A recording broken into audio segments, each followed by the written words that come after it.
Alteca de Oftalmología. Es para mí hoy un honor presentar al doctor Mario Gutiérrez, que va a arrancar, que creo que es, puesto que tenemos especialistas tanto en retina y a dos oftalmopediatras también muy reconocidos, que es el doctor Sáenz y la doctora Porras. Pues hoy lo que queremos empezar el año discutiendo un tema muy importante, el tema de la miopía. Hoy en día la miopía está avanzando en muchas pantallas. Y entonces la idea hoy es de que todos nos llevemos como un mensaje claro y clínica con nosotros. Muchas gracias por la invitación y para mí va a ser un gusto poder compartir un poquito de lo que hoy conocemos como principalmente la gestión de miopía. Comparto presentación, ¿verdad? Sí, por favor. Muy bien. Bueno, como les decía, buenas noches a todos. Vamos a estar platicando hoy sobre todo a nivel de la gestión de la miopía. Es muy importante a nivel de cuando hablamos de miopía poderla diferenciar si esta es corneal y axial. Sabemos que un ojo miope al final puede estar relacionado con astigmatismo o queratocono y en la longitud axial, pues según la definición puede ser hasta 5 dioptrías o una longitud axial que va de entre 24.5 a 26 milímetros. Esto pasa a otra categoría que es la alta miopía cuando ésta supera las 6 dioptrías o 26 milímetros de longitud axial. Según la estadística y población mundial, se estima que aproximadamente el 50% de la población en el 2050 va a sufrir de miopía, esto por la modificación en los estilos de vida y al ambiente al cual nuestros niños están hoy expuestos. Es importante recordar que un milímetro de crecimiento o aumento de longitud axial va a ser equivalente a 3 dioptrías y tenemos algo muy importante que es el 23.85 milímetros, donde el ojo va a dejar de tener esa compensación hemétrope y vamos a empezar a estar en tendencia de aproximadamente 0.2 milímetros por año en comparación con un ojo miope. Cuando hablamos de alta miopía, es diferente a la miopía patológica, siempre con la definición del efecto refractivo y la longitud axial. Sin embargo, la miopía patológica es usualmente degenerativa, progresiva, y está asociada en la miopía alta de un 50 a un 70% de los casos. En ellos es muy importante hacer mención que vamos a tener asociado a maculopatía miópica, usualmente cuando tenemos longitudes axiales que superan el 25.9 milímetros y mujeres de 25.3 milímetros. Factores de riesgo conocidos, eso pues también tenemos migración y entonces podemos encontrar personas de origen asiático. La edad, sumamente importante y sobre todo cuando establecemos las refracciones bajo cicloplegia y esta suele ser menor de 0,75 y con una edad de menor de 6 años sabemos que es un niño o niña potencialmente miópica. Tenemos factores modificables como los dispositivos electrónicos, pues actualmente recientemente la guía española de pediatría, pues establece que los niños no deberían de estar expuestos a tabletas o dispositivos en los primeros 6 años de vida. Antes se hablaba de los 2 o actividades de cerca que suplares también tienen a estar relacionados como un factor de riesgo. La elongación axial sí es un factor de riesgo en la patología asociada a miopía. Y aquí cuando hablamos de maculopatía miópica tenemos la tracción vitreomacular, agujeros lamelares, las fracturas o las lacquer cracks. Entonces, prácticamente todo este tipo de patología que lo habíamos mencionado como un valor importante, lo vamos a ver sobre todo cuando tenemos estas longitudes axiales y en conclusión cuando superan los 25 milímetros de mercurio, perdón, 25 milímetros, esto ya se establece como un factor de riesgo para nuestros niños. Eficacia de control de miopía. Pues en general, o vamos a decir que de forma ruta o utilizando un retinoscopio con cicloplegia, pero más o menos esto nos da un error o un factor de control de aproximadamente más o menos 0.40. Sin embargo, aquí empieza a entrar la longitud axial como una variable muy importante y estableciendo que nos puede dar errores prácticamente de más o menos 0.12 dioptrías y un error de más o menos 0.05 milímetros, lo cual establece que para seguir a nuestros pacientes miopes, los métodos de longitud axial complementan la refracción y por lo tanto esto va a ir cambiando nuestra conducta de cómo seguir a estos niños. Estafiloma posterior es otra de los hallazgos importantes en la miopía alta y sobre todo la longitud axial cuando esta es menor de 26 milímetros es apenas en 1% de los casos, pero cuando esta es mayor a 28 milímetros supera el 50% de los casos. Control de miopía. Entonces, aquí hablamos que sobre todo el control de miopía va a estar enfocado en la vigilancia y establecer cómo se está comportando la longitud axial. Se ha establecido que la actividad al aire libre, sobre todo cuando tenemos un mínimo de 2 horas, esto es un factor protector. También tenemos como farmacológicamente la atropina. Sabemos que si bien tiene un efecto donde se bloquea la acomodación, tiene un efecto así también como un espectro secundario de acción, un mecanismo secundario de acción a nivel de las células amacrinas de la retina. Esto tiene una liberación de dopamina y esto al final como consecuencia reduce la elongación de nuestro globo ocular. También tiene una acción a través de los receptores muscarínicos a nivel de la esclera y esto favorece a que la remodelación de la matriz escleral pues al final ya no se siga elongando el ojo. Los estudios que se han realizado sobre la miopía, sobre todo lo que tememos son los eventos adversos o efectos secundarios, sobre todo gastrointestinales, cardíacos, pues se ha utilizado no la atropina que normalmente utilizamos convencionalmente en cicloplegia, sino que le llaman las dosis bajas de atropina. Y entonces aquí se establecen diferentes dosis de 0.05, 0.25 y 0.01, las tres con un nivel de efectividad. Sin embargo, lograron establecer en este estudio que el 0.05% tenía una mejor eficiencia controlando la miopía, pero un mayor número de eventos adversos que en comparación del 0.01. Entonces ahí conocemos como la atropina a muy bajas dosis. Aquí es cuando comparando diferentes concentraciones de atropina para tratar la progresión de miopía a 3 años, establecieron que existe al menos una reducción de la progresión en 0.50 dioptrías de progresión a 36 meses, pensando que nuestra atropina realmente tiene un efecto importante. Tenemos realmente, según lo platicado, vamos a tener dos formas de hacerlo. Uno es una dilución manual con la atropina que tenemos en el mercado y la cual hemos estado utilizando, donde está el 1%, tomando 0.5 a esta concentración, más un lubricante, idealmente libre de preservantes, vamos a lograr la concentración de 0.05%. Comercialmente vamos a tener en este primer semestre, esperamos que pronto, la atropina al 0.01%, esto que es un fármaco que es a través del laboratorio Sofía, que ya está en México, pero creemos que esto abre los potenciales de cómo ahora vamos a poder también gestionar la miopía. Otra de las armas que tenemos para el manejo de la miopía es la orto-K. El principal mecanismo que va a tener es un desenfoque periférico hipermetrópico. Esto a través de un aplanamiento de la córnea central. Y a través de esto, pues lo que hacemos es que el niño va a dormir con este lente de contacto por lo menos 10 horas y hasta los 18 años. Entonces sabemos que esto realmente la orto-K no es algo nuevo, es algo que ya se había utilizado, pero sin embargo ahora se está utilizando de nuevo por prácticamente la presencia de esta pandemia de la miopía. Sobre todo es útil y logramos emetropía en niños, sobre todo cuando esta miopía es menor de 6 dioptrías y un cilindro menor de 1 dioptría. Significa que si tengo un chico o una niña que tiene 6 dioptrías o menos, durante el día puedo hacer que el paciente esté libre de gafas. Eso no significa que no se pueda utilizar en niños miopes de 8, de 10 años. Sin embargo, va a haber vamos a hablarle como un defecto refractivo residual. Podríamos dar el ejemplo de una pacientita o un paciente de 8 dioptrías. Probablemente vamos a corregir solo 6 y el paciente va a estar con 2 dioptrías, con otra de las armas que vamos a poder tener. Sin embargo, aquí pues es muy importante descartar ectasia o astigmatismos irregulares. Es decir, esto no lo podemos adaptar a queratoconos y pues tener mucho cuidado y consideración con los niños que son atópicos. Es importante tomar en cuenta el diámetro corneal para la adaptación de los lentes de contacto y así como la relación del diámetro de pupila, y lo que hacemos en el centro también nosotros acá es una pupilometría dinámica, que es diferente a obtener una pupila en condición mesópica, escotópica o fotópica.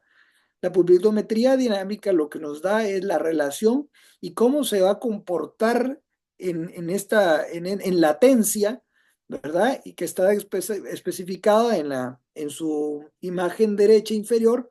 Es decir, que ahí en este ejemplo estamos teniendo que esta paciente tiene una latencia de aproximadamente 3 segundos en mover la pupila. Entonces aquí es donde los especialistas de ortóptica pues van a apoyarse para poder centrar mejor estos sistemas, que usualmente tienen un diámetro aproximadamente de 5 milímetros centrales de aplanamiento, lo que va a lograr una migración hacia la periferia del epitelio. Esos son los cambios histológicos vistos en los pacientes. También es importante ir evaluando que no existe ningún tipo de tinción o defecto del epitelio, ya que esto tendría que probablemente hacer que cambiemos la modalidad de tratamiento. La ortoqueratología, también, según los ensayos clínicos y la evidencia, pues nos habla que sí, favorece para el control de la miopía. Entonces también estamos hablando siempre que es algo que estamos tratando y discutiendo con los padres de familia de estos niños con miopía, que estamos tratando con medicina basada en evidencia. Como tercera opción, o cuarta opción, tenemos estas gafas, le llaman los The Focus Kits. Estos están actualmente disponibles sin ningún interés comercial, pero están disponibles aquí en Guatemala. Y lo que utiliza es un eje visual aproximadamente 11-12 milímetros, que son los dos anillos concéntricos que están viendo en la porción central de este diseño de lente, y conforme se va dirigiendo a la periferia, va generando un desenfoque hipermetrópico. Realmente existe un normograma o un tablero, vamos a decir, que la casa comercial va a recomendar según el defecto refractivo de los niños. Nos habla que realmente se pueden llegar a personalizar, entonces no hay como un límite en cuanto a la refracción o graduación a hacer. Podemos hacerlo en pacientes con un defecto refractivo plano, con un riesgo equivalentes esféricos, según nos comentaba la casa comercial, hasta 10 dioptrías, pero creo que es muy importante siempre evaluar el caso y creo que en todo caso se podrían llegar a personalizar. Entonces lo que logran estas gafas finalmente es generar este desenfoque, como ven en la fotografía superior, logrando este cambio en la curvatura de arco, y lo que logran es que la retina periférica también se encuentre desenfocada, y lo que va a hacer que la longitud axial no siga. Por lo tanto, unas gafas convencionales no van a no van a detener la miopía, a pesar que estamos corrigiendo nuestro defecto refractivo.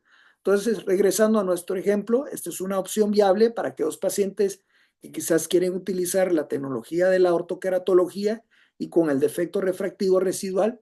También estamos tratando no solo el defecto refractivo, sino la progresión a la miopía. Técnicamente estamos dando una terapia doble. Y la atropina también sigue como un arma que podemos utilizar, claro, con un poquito más de reserva por los efectos adversos no deseados, y esto es algo importante evaluar en los casos. ¿Cómo se da la evidencia en el uso de las gafas de desenfoque? Pues sí establecen una reducción de la progresión de miopía, aquí con 0.41 más menos 0.6 versus 0.85 más menos 0.8 en placebo, y en la longitud axial de 0.21 más menos 0.2 versus 0.55 en más menos 0.12. Entonces aquí estamos hablando que para poder estar definiendo siempre lo que es detener la progresión de miopía, realmente no estamos hablando de que vamos a eliminar la miopía, es únicamente detener la progresión. Tenemos que tomar en cuenta nuestras dos variables de seguimiento, que es el defecto refractivo y longitud axial. Entonces, ¿qué es importante? Diferenciar miopía axial y corneal. Entonces, aquí vamos a saber que pueden coexistir, por lo tanto, esto va a modificar nuestro abordaje con los pacientes.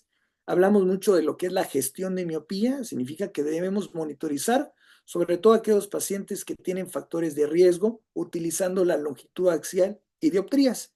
Y con esto tomar la decisión terapéutica para lograr el control de miopía, ya que una vez esta aparezca, no vamos a poder tener un retroceso.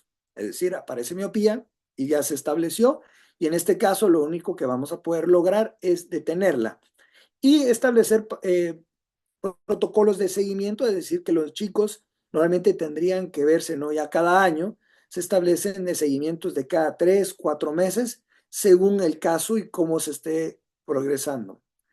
Aquí vamos a tomar muy en cuenta estos valores y saber que estamos logrando nuestra meta, que sería de tener el crecimiento de longitud axial de aproximadamente 0.11 milímetros a 6 meses y 0.14 milímetros a 12 meses. Los protocolos que llevamos en el instituto, que se hacen como basales o de monitoreo, es longitud axial y topografía, ya que debemos establecer que no tenga un componente de ectasia. Y los estudios para tratamiento y seguimiento, sobre todo, si vamos a utilizar atropina, ortoqueratología, la pupimetría es muy importante y se suma siempre la longitud axial y la topografía. Entonces, a continuación les traigo, estos ya son casos de la vida real que tenemos aquí en el instituto. Tenemos un paciente masculino de 6 años con antecedente de miopía, padre, no usa dispositivos electrónicos, actividad libre prácticamente a 2 horas diarias, una agudeza visual mejor corregida en ambos ojos 20/20 y refracción plano, una conjuntivitis alérgica y en condiciones normales nuestro seguimiento sería nos vemos en 6 meses o cuando el chico tenga presente alergia o nos vemos en un año. Entonces, este paciente tuvimos la oportunidad de hacerle su primer estudio de malla para establecer la longitud axial en el mes de mayo del 2024 y establecimos que tenía una longitud axial del 23.59 para el ojo derecho y 23.56 para el ojo izquierdo. Con esta lectura basal, tenemos aproximadamente, y vamos a ir a nuestras curvas de crecimiento, teníamos o tenemos automáticamente, si seguimos la línea horizontal, un riesgo de 61% de miopía y un 0% de miopía. Para el ojo derecho y para el ojo izquierdo, pues esto superaba casi un 87% para miopía y un 8% para alta miopía. Cuando llega el paciente a los 22 años.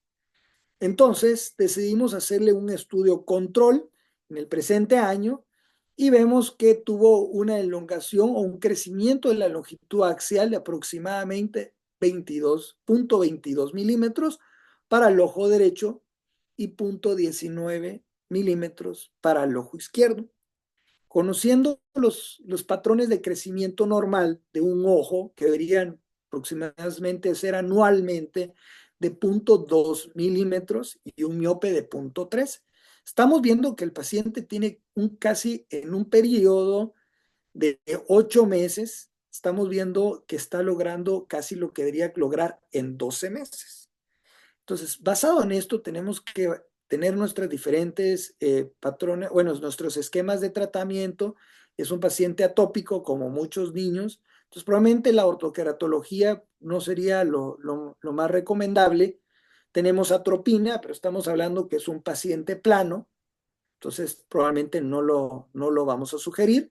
Ya tiene medidas como actividades al aire libre, entonces esto ya es un factor protector, pero tenemos algo no modificable como el antecedente familiar.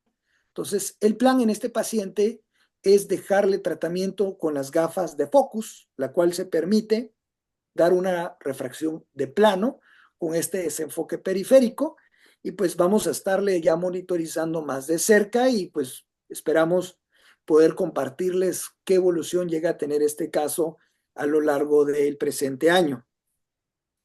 El segundo caso, también muy interesante, es una paciente femenina de 8 años, no antecedente familiar de miopía, uso de dispositivos electrónicos y menos de actividad aire libre de 2 horas al día, una agudeza visual mejor corregida de 20/30 en ambos ojos, un astigmatismo miópico. Sin embargo, sabemos que la dominancia en este paciente es la miopía. Estamos teniendo que es un astigmatismo miópico, pero con longitud axial muy importante, ¿no? Y estamos descartando la presencia o coexistencia a la fecha de ectasia. En la parte inferior del estudio que obtenemos, tenemos una longitud axial para el ojo derecho de 28.52 milímetros y el ojo izquierdo de 28.83. Tenemos un astigmatismo que todavía tiene la tendencia a ser ligeramente oblicuo, pero guarda cierta simetría, y la ortogonalidad pues es la que está en riesgo debido al comportamiento oblicuo que tiene. Muy importante, pues las tablas que nos dan de crecimiento. Entonces, miren dónde está el percentil de crecimiento de nuestra niña. Prácticamente está superando pues lo que sabemos, ya es miope, pero prácticamente supera el 31% de ser miopía alta, lo cual va a entrar, recordando, en un 50-70% de probabilidades de tener miopía patológica. Y esto mismo sucede para el ojo izquierdo. ¿Cuál es nuestro plan o abordaje para este paciente? Recordando, una ortoqueratología nos va a cubrir hasta un equivalente esférico de 6, máximo 7. Por lo tanto, estamos esperando un defecto refractivo residual. Ante ello, nuestro protocolo de tratamiento a este caso pues va a ser ortoqueratología más las gafas de Focus. ¿Por qué? Vamos a dar un tratamiento dual.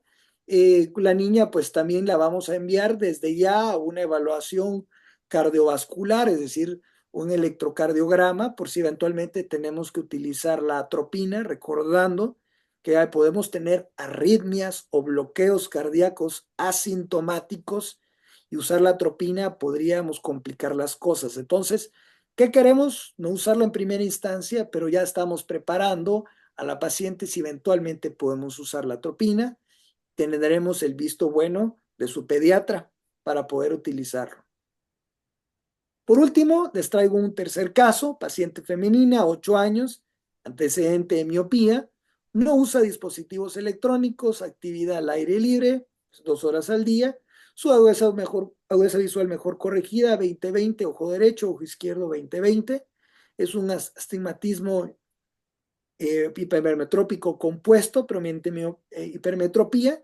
Sin embargo, pues ante los hallazgos que hemos tenido, dijimos, bueno, vamos a investigar cómo se está comportando esta niña por el antecedente de la miopía y ver cómo va a estar creciendo a lo largo del tiempo este ojito. Le hicimos un estudio en julio del año pasado con una longitud axial de 23.71 y 23.45 para el ojo izquierdo. Vemos que ante ello, pues es una paciente que sí tiene una probabilidad de miopía del 70, casi del 26%, haciendo referencia al primer examen, con una cero probabilidad de alta miopía. Lo mismo es aplicado para el ojo izquierdo.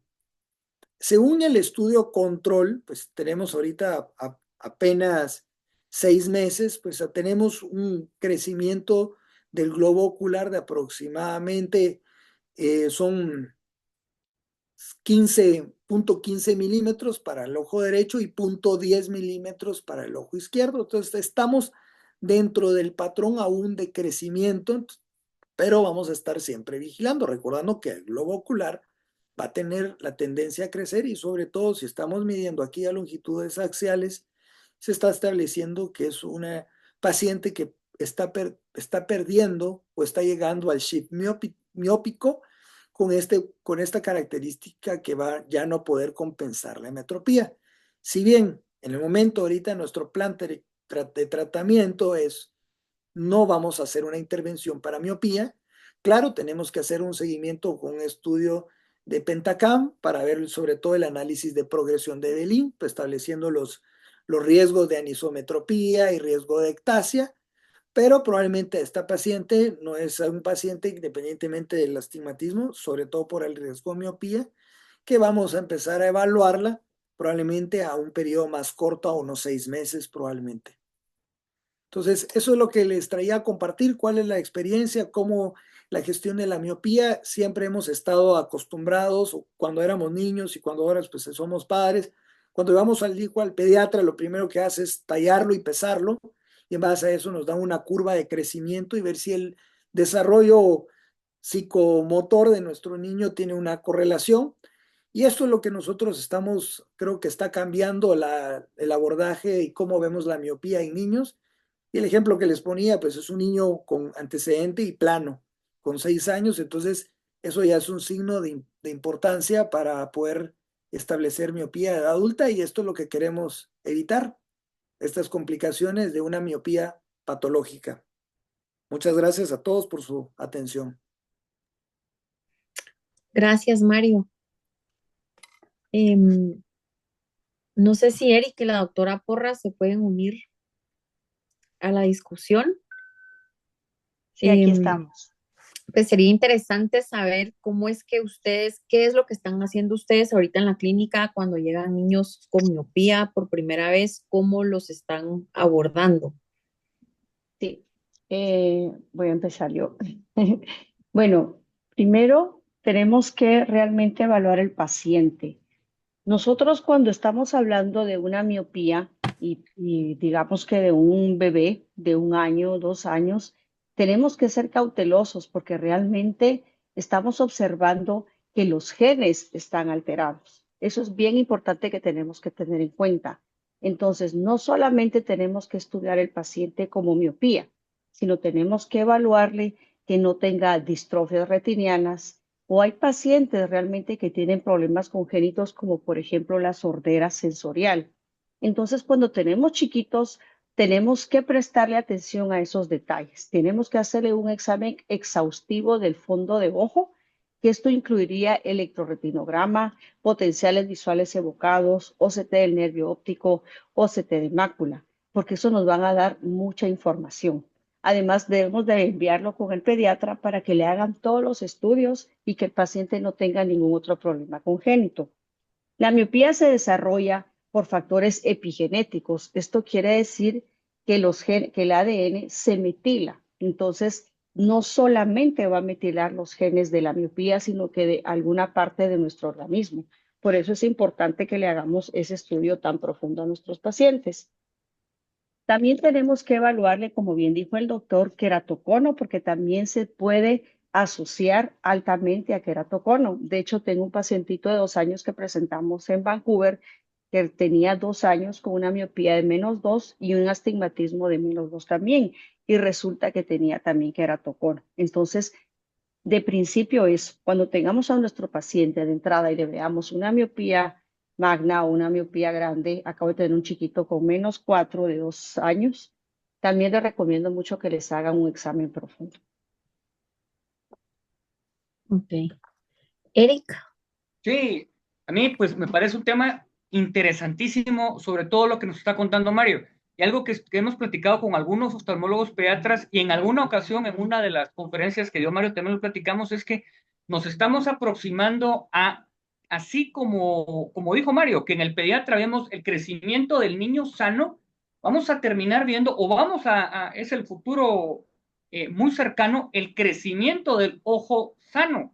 Tenemos una serie de datos, sobre todo con esta tecnología que no teníamos antes. Realmente lo que podíamos hacer antes era solo cruzar los dedos de que el niño no se vuelva miope, cuando estábamos viendo que empezaba a subir las dioptrías cada vez que llegaba a la clínica. Bueno, pues ahora tenemos herramientas para predecir si se va a volver miope o si va a ser una miopía muy grande. Y tenemos medidas que pueden mitigar esto. Si bien, como dice Mario, no va a hacer que la miopía regrese, la va a detener o la va a relentecer. Esto es muy importante. En mi opinión, si nosotros tenemos duda de que un paciente puede evolucionar a miopía, va a ser prudente hacer estos exámenes para comenzar a tomar las medidas lo más pronto posible y no esperar a que termine con unos fondos de botella. Y hay más cosas que podemos decir al respecto. El fondo de ojo es otro detalle interesante. Evaluar, por ejemplo, a un niño de 5 o 6 años, verle el fondo de ojo es difícil. No es difícil porque no sepamos cómo hacerlo, porque lo hemos aprendido y lo sabemos hacer bien. Y porque los oftalmoscopios indirectos ahora con la luz LED nos han facilitado las cosas. Pero ellos mueven los ojos. No les gusta y están moviendo los ojos. Entonces, eso hace que tengamos unas áreas que no logramos ver con detalle. Y quien me diga que sí, que a los niños de 5 años lo ve bien, pues no sé, solo que los duerma, porque siempre están viendo para todos lados. Por supuesto que vemos muchísimo. Miramos muchísimo con el lente de 20. O si alguien quiere, pues dar de 28 y cubrir más campo. Pero también fotos de 220 grados o de 110 grados pueden ser útiles en pacientes en los cuales la miopía ya está instaurada. Nuevamente, ¿cuál sería el ideal? El ideal sería detectarlo a tiempo, como el caso número 1 que presentó Mario, que en realidad no vemos que tenga una miopía considerable o no tenga. Corregime, Mario, si me equivoco. Pero para allá va, hay que hacer algo, ¿o no? Tienes apagado tu micrófono, Mario. Perdón. Sí, en el caso 1 es miope, perdón, es plano. Es plano. Ahora, pero parece que pudiera evolucionar o no. ¿Estoy en lo correcto o entendí mal? El crecimiento del globo probablemente sería un niño que hubiéramos dicho, bueno, nos vemos aquí en un año y ya con miopía. Y luego, bueno, nos vemos otro año, ya no en -0,50, va a -1. Otro año, -3 y así, hasta -5, -6. Eso sería lo normal, ¿no? Como Sí. normalmente lo hemos hecho. Sí, y lo interesante aquí es que es invisible. O sea, es invisible a nosotros. Sin esta tecnología yo no puedo ver eso. Sin embargo, con esa tecnología puedo comenzar con medidas, pues la que sea. Entiendo yo que lo más facilito sería la actividad al aire libre, que eso sería algo muy prudente, que sería recomendable decírselo a todos, sobre todo en alguien que esté en riesgo como este niño. O sea, Sí. primero actividad al aire libre o podemos comenzar con estas otras medidas, pues el examen nos está indicando que su riesgo de progresión a miopía es altísimo, es altísimo. Eso es lo que estamos viendo. Cosa que sin esto es invisible a nuestros ojos. Esto me es muy análogo a mí, al queratocono, los astigmatismos y nuevamente los adolescentes. Cuando yo primero estuve en la Unidad Nacional de Oftalmología y luego estuve de jefe en el IPC, yo me quedé sorprendido con el Pentacam. Estamos hablando del año 2014, hace 11 años. En realidad el conocimiento del Pentacam era casi exclusivo en el IPC a nivel académico. La gente, los segmentólogos lo conocían re bien, pero que se le enseñaron a los residentes en el año 2014, bueno, desde antes lo tenían en el IPC, pero en el año 2014 lo tenían y yo antes, en el 2013, yo no lo había visto. Ahora sí tienen en todas partes, ahora tienen en todas partes y todo el mundo conoce bien esta tecnología. Pero en aquel entonces me quedé sorprendido de ver todos los queratoconos que eran invisibles con los equipos que teníamos y cómo podíamos hacer varias cosas para evitar que esto progresara. Y nuevamente, aquí hay una fuerte asociación entre el queratocono y la alergia, que no es el tema de esta charla, pero hay una fuerte asociación, así como la hay ahora con los dispositivos electrónicos y la miopía. Es decir, hay un trigger, hay un trigger. También con el queratocono había cierto factor de protección que era el tratamiento de la alergia. Acá la actividad al aire libre y los medicamentos que tenemos. Si juntamos esto, que podemos ver quién va a progresar a queratocono antes de que esto sea evidente, si podemos ver quién puede tener miopías magnas, con todos los riesgos que conlleva, pues todos estos látices y cualquier problema de la retina, podemos, y en mi opinión, y en la opinión de varios también, hacer eso va el crecimiento del ojo sano. Tenemos la tecnología para ver qué va a ocurrir si no hacemos ninguna intervención y tenemos formas de hacer intervenciones a tiempo. A mí esto, o sea, a mí me parece una tecnología muy valiosa, me parece, prácticamente estoy sintiendo lo mismo que cuando comencé a ver los primeros Pentacam. Primero, la sorpresa de ver cosas que eran invisibles y segundo, un montón de números que tengo que ir a leer qué me dicen, ¿verdad? Mario lo maneja muy bien, se lo sabe de memoria, pero yo sí tengo que ver con cuidado qué es lo que me está diciendo. Estos equipos y el informe del equipo es muy, muy didáctico y sí que nos dice si tiene riesgo o no tiene riesgo, pero manejar esos números, como en este momento los está diciendo Mario, pero estoy en la punta del lema, ¿por qué 23 puntos? ¿Por qué 23? Eso todavía tengo que ver más. Sí puedo ver, ay, sí tiene, no tiene, pero hay que ver más. Me parece muy interesante. Otro detalle es lo que estábamos hablando de la epidemia de miopía que tenemos en el mundo por los dispositivos electrónicos. En una conferencia que di también sobre miopía hace algunos meses, esto fue en el Colegio de Médicos, me preguntaban, bueno, ¿y a qué edad se le puede dejar dispositivos electrónicos a los niños? Pues la respuesta era nunca. Ahora bien, hablando con psicólogos, también están viendo cambios en el comportamiento de los niños actuales comparados con las épocas en las que no habían dispositivos electrónicos. Ocurren dos cosas. Uno es pérdida de atención y el otro, disminución de la socialización.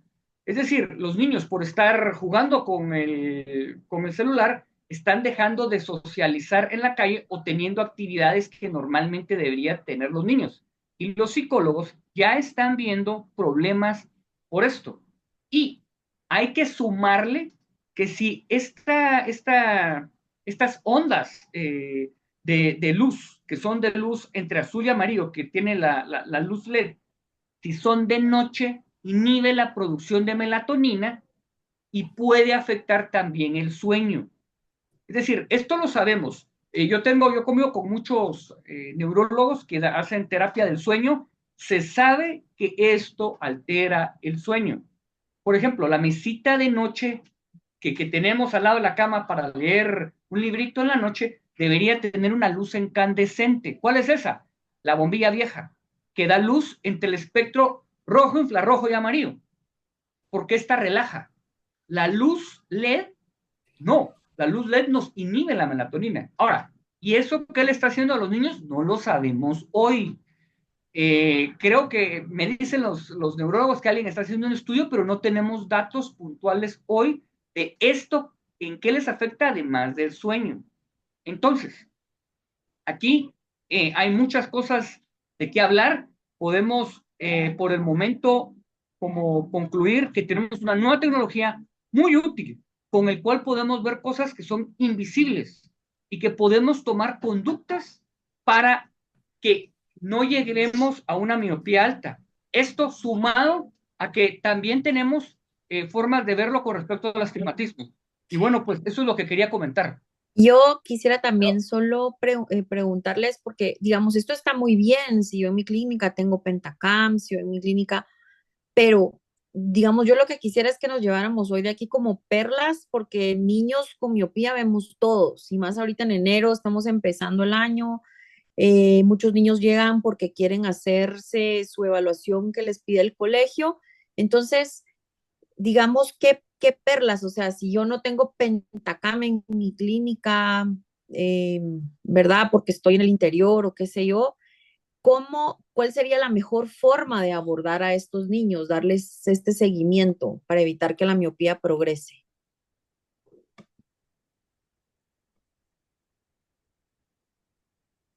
Espérame, ahorita. Sí, aquí estoy. Mira, yo aquí trabajo en Chiquimula. La verdad es que, como bien dices tú, es muy difícil que los pacientes lleguen a Ujú. Guatemala.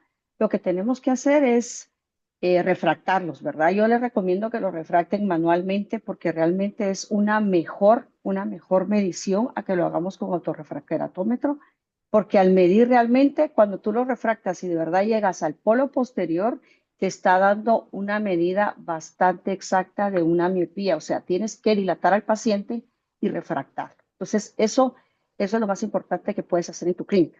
Otra cosa es que ha salido un artículo nuevo, que es lo último que sale, que por qué es que nosotros desarrollamos miopía. Los niños desarrollan miopía con los dispositivos celulares y es la acomodación que ellos hacen. Lo que ocurre es que los niños tienen los ojos de colágeno, entonces son moldeables. Al ellos mirar de cerca, el ojo sufre una leve esotropia. Entonces, al tener esa leve esotropia, los músculos contraen el globo ocular y así es como elongan el globo ocular. Entonces, sí, de verdad, lo que hay que hacer es decirle a los niños que por favor, cero celular, cero dispositivos celulares, por lo menos de 0 a 5 años. De 5 años en adelante puede ser media hora nada más y de 11 en adelante, 1 hora en la mañana y 1 hora en la noche. Eso es bien importante. Otra cosa que cuando entonces refractes al paciente también le vas a encontrar su astigmatismo. Y ahí es donde vas a estar evaluando más o menos si tiene, pues, podrías tú evaluar que se tenga un astigmatismo o no, Perfecto, ¿verdad? doctora, gracias.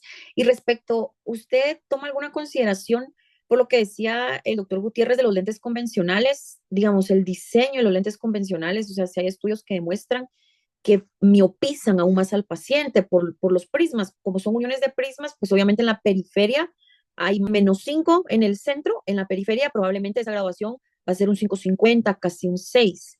¿ustedes sí toman a criterio algún diseño de lente para cuando la primera vez que sus niños llegan a consulta? Pues Fíjate que fíjate, es, dale, no, dale, primero la doctora Porras.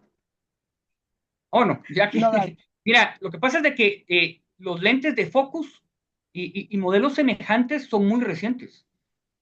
Hasta esto tendrá 3 años y mucho. En mi opinión, es mi opinión, desde el punto de vista teórico hay que ver qué dice, que hay que más información que tenemos, pero desde el punto de vista teórico sí sería lo mejor. Sí sería lo mejor. Desde hace como 3 años existe en el mercado más o menos mucha información, pero desde el punto de vista teórico sería mejor. Por ejemplo, ahora, a todos los niños lo que le hemos dejado son los lentes convencionales, porque la preocupación siempre es la clase. O sea, llega a la clase y no ve el pizarrón, entonces necesita los lentes convencionales. Digamos, una miopía -3 no puede ver el pizarrón, bueno, tienes lentes convencionales, pero va a estar con esos lentes también viendo de cerca. Entonces, eso podría empeorar su miopía. Sin embargo, Correcto. digamos, retrocedamos 5 años, estos lentes no existían. Estos lentes no Ujú. existían, así que o le dejábamos o le dejamos el -3 o no le dejamos nada, porque no existían ese tipo de lentes. Yo, ¿qué es lo que creo? Esto que voy a decir, lo que he dicho hasta ahora es puntual, teórico y todo. Lo que voy a decir ahora es imaginación mía. Yo creo que estos lentes son mejores por ese motivo. Es mi opinión. Y yo creo que la evidencia va a demostrar que es mejor esto. Creo. No sé qué va a arrojar la evidencia de aquí a unos años, pero no tenemos suficiente evidencia aún. Y antes de seguir, tenemos aquí una pregunta de Galo Guerra que dice: buenas noches, excelente charla. Mi pregunta es, con el uso de atropina, ¿cuál sería la edad máxima para usar atropina? Ejemplo, paciente de 15 años con miopía de -5, con 2 años de estabilidad.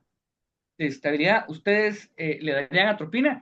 ¿Tiene estabilidad? Yo no sé para qué darle atropina, es mi opinión. No sé si alguien tiene otra opinión. Si tiene estabilidad el paciente, no, yo no sé para qué darle atropina. No, no, la verdad es que como dice Mario, hay que mandar a estudiar al paciente el corazón y todo eso. No nos arriesguemos a estar dejando atropina, la verdad es que no, si está estable, no. Bueno, yo en lo personal, bueno, por mis conocimientos que tengo en óptica, sí he usado lentes que no son convencionales. Estoy usando unos lentes especiales MioActive. Me ha ido muy bien con los niños. Estos lentes lo que hace es que tienen como el centro visual más grande, a manera de que incluso se pueden usar en pacientes con miopía normal.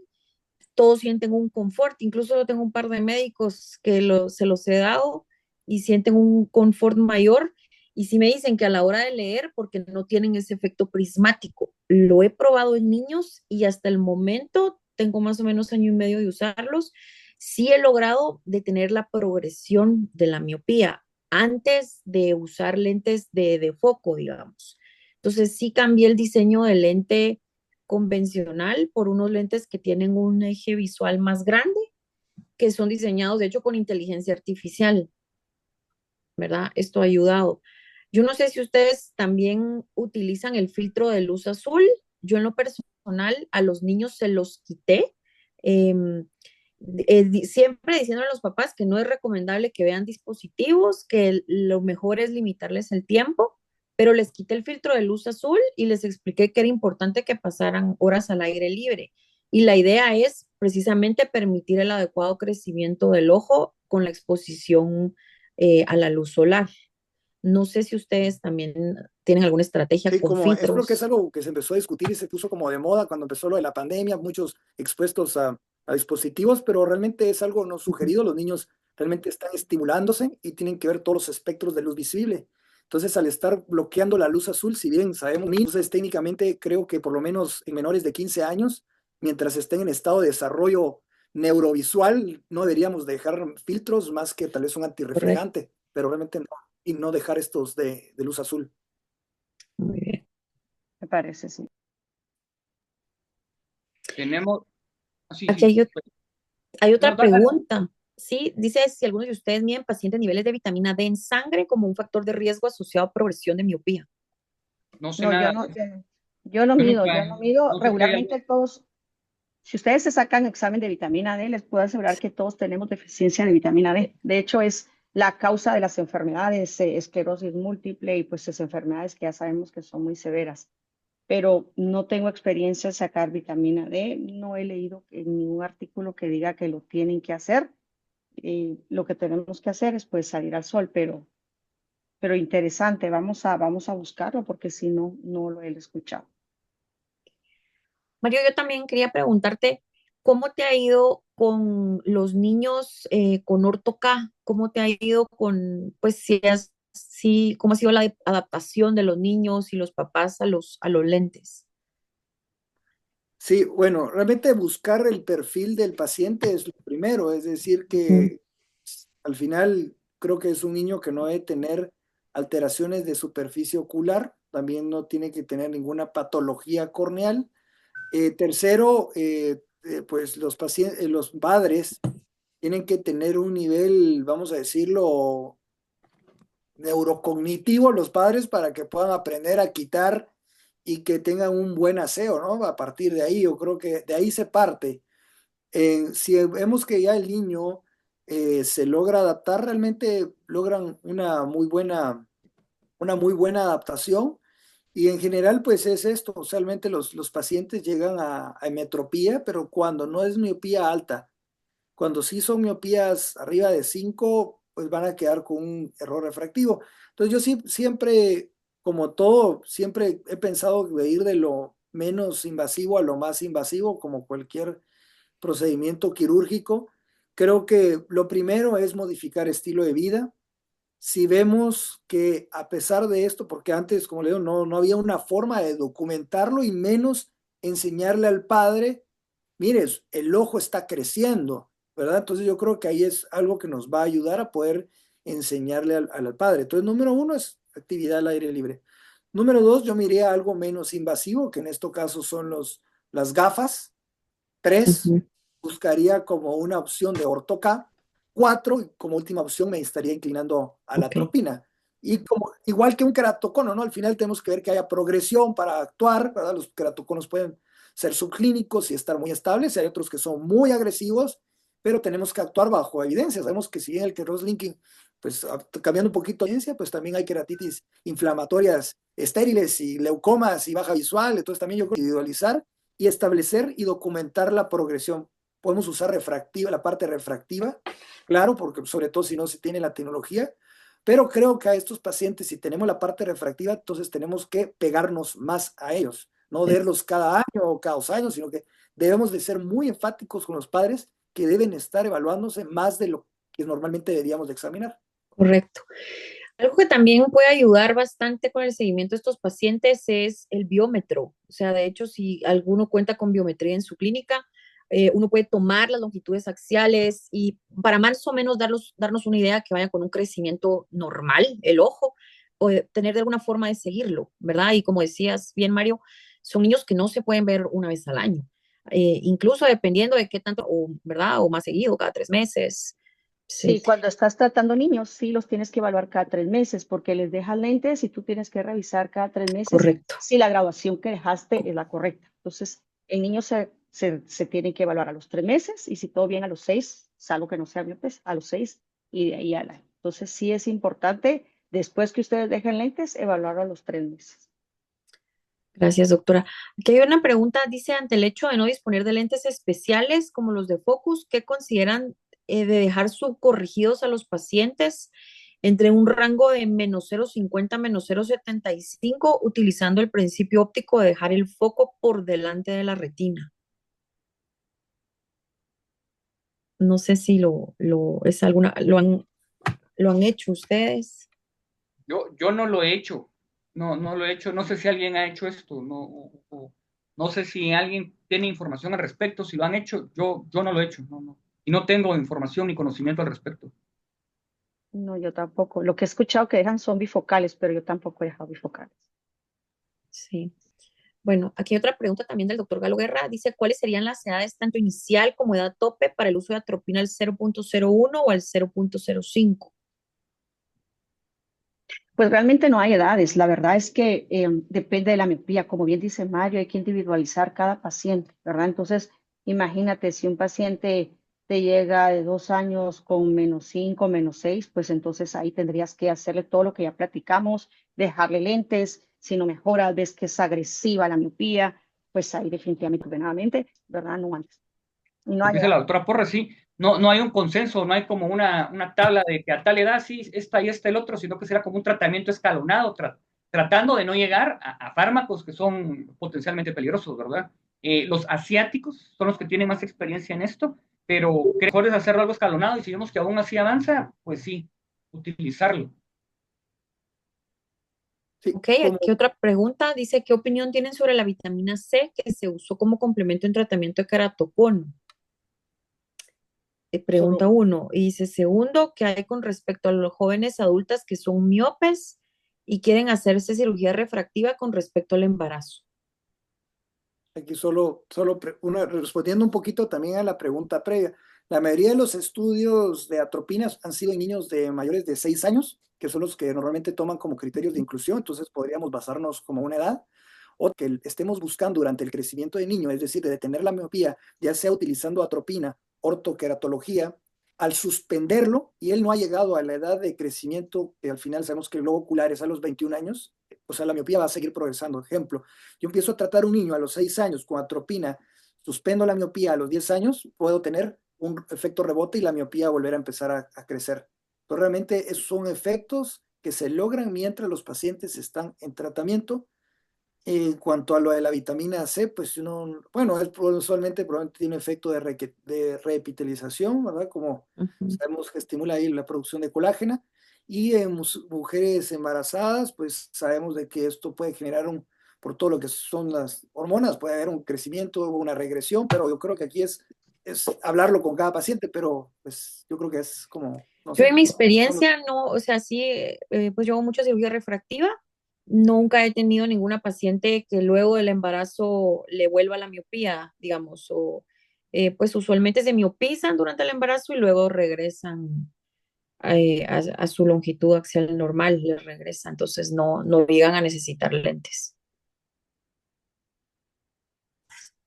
Em, aquí el licenciado Roberto Ceballos pregunta que si hemos utilizado los lentes de desenfoque periférico y si es así, ¿qué resultados obtuvieron?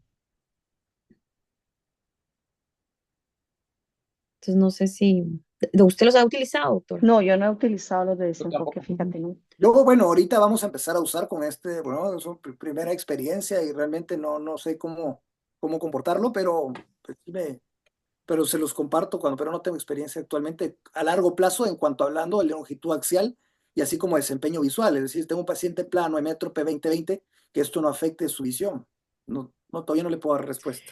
Yo sí tengo, de hecho, sí tengo, no tengo muchos pacientes, pero sí tengo 4 pacientes que he utilizado un lente que se llama Miobalance. Pero los combino con este lente que les expliqué que primero tienen una longitud, el centro óptico es más ancho. Entonces, les dejo ese como primera instancia y si les progresa, ya los paso a este que es como un defocus, que es Miobalance. Em, los 4 pacientes solo llevo un año de seguirlos, pero sí he logrado que este año no les suba. Durante este año los he visto cada 4 meses, no les ha progresado la miopía. Sí eran niños que me estaban progresando mucho, o sea, me subieron 1.5 dioptrías más en promedio cada uno, y ahorita he logrado que no les suba, pero tengo que seguir esperando, ¿verdad? Justo mañana veo a uno, así que Bien. esperemos que sigan igual. Eh, Sí, aquí alguien quiere hablar de la pregunta de los subcorrigidos. Laurita,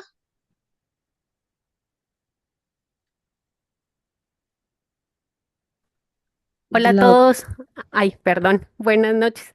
No pongo la cámara porque no puedo, pero eh, quería hablar un poquito de eso porque vieran que yo sí tengo alguna experiencia en ese sentido.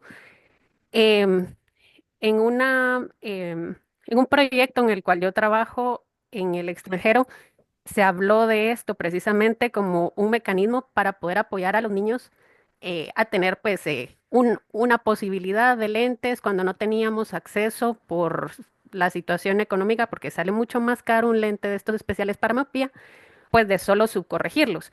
Sin embargo, después de revisar un montón de estudios, la mayoría de los estudios más recientes concluyen que no, que al contrario de lo que se había propuesto previamente, los niños que tienen pues la miopía subcorregida del resto de los niños, ¿verdad? Entonces, no se aconseja, en resumen, no se aconseja actualmente hacerlo, si no hay posibilidad de tener por asuntos económicos, pues un lente eh, especial para miopía. Lo ideal es corregirlos como se debe completamente y usar el mejor material posible para disminuir las aberraciones y, como decían previamente, pues colocarle el filtro adecuado, sobre todo los antirreflejos, para que eso no interfiera también con su visión.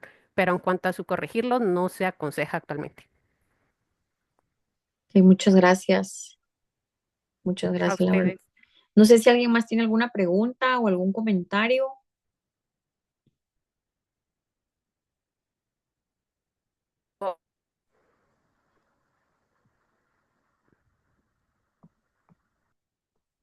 Ok, los panelistas, no sé si algún comentario o algo más que quieran contarnos para llevarnos de perla nuestras prácticas clínicas. Tal vez, como hablamos de que hay que seguir el ojo sano, ¿verdad? La doctora Porras decía esto, refractar y que estemos sospechando, porque va a ser más exacto con respecto a la miopía, con respecto a si va para el keratocono, la K, si está aproximando a Sí, 47, si está cerca o arriba de 47, pues el riesgo de tener keratocono es mayor. Algo tenemos que hacer, idealmente una pentacam, pero si no, pues por lo menos estar conscientes, ¿verdad? Eh, Esto también lo que se discutió de los factores protectores en los niños para miopía, actividades al aire libre y no tener pantallas, no tener pantallas. Eso sería algo bueno como conclusiones básicas de si no tenemos acceso a toda la tecnología. perfecto, Eric, muchas gracias. Y pues yo recalcando nada más, ¿verdad? Que si tienen miopías así de verdad, grandes, patológicas, investiguenlo completo, el niño integral. Gracias, doctora. Sí, bueno, muchas gracias a todos. Solo recordándoles también que el próximo 11 y 14 de febrero es el Congreso del CLAE, donde también hablarán sobre este tema. Y próximamente el 26 y 27 de junio es el Congreso Nacional de Oftalmología, así que los esperamos a todos. Muchas gracias. Gracias a ti, Lynn. Feliz noche, adiós. Muchas Adiós. gracias. Buenas noches a todos.